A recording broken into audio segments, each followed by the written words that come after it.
Pour être complètement transparent avec vous, avec ma compagne, ma femme maintenant, on va voir une thérapeute de couple. Ouais. Parce qu'il faut entretenir leur relation. Au bout de 10 ans, ça fait presque 10 ans qu'on est ensemble, on est mariés.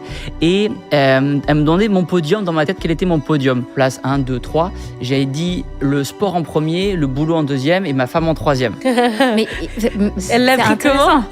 En fait, elle a même pas été vexée parce qu'elle savait. Ouais. C'était comme ça. Sauf que dernièrement, elle était beaucoup moins présente dans ma vie parce qu'elle est amenée à faire une émission de télé qui lui prend beaucoup de temps.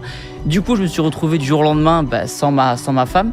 Et je me suis dit, mince, j'arrivais plus à être aussi productif. Mes entraînements, j'étais moins concentré, moins dedans. Je me suis dit, mince, peut-être qu'en fait, je me suis fait une fausse illusion, une fausse idée. Et peut-être qu'en fait, la place de ma femme, c'est en première position. Bon, j'ai un avis controversé par rapport à ça. C'est que mon avis. Ne m'attaquez pas trop, ne me jugez pas trop. Mais je suis convaincu qu'en tant que mec, le numéro 1 sur le podium, ça ne doit pas être ta meuf. Et que si ta meuf, c'est ton focus numéro 1, eh bien, c'est la recette parfaite pour qu'elle te trompe, qu'elle perde de l'attirance envers toi, qu'elle arrête de te respecter. Une femme, ça recherche un mec qui a une mission. Et si vous êtes un espèce de truc tout flasque, là, qui se fait manipuler dans tous les sens, à chaque fois que votre meuf, elle veut que vous passiez du temps avec, vous arrêtez tout ce que vous êtes en train de faire, eh bien, elle va perdre du respect pour vous.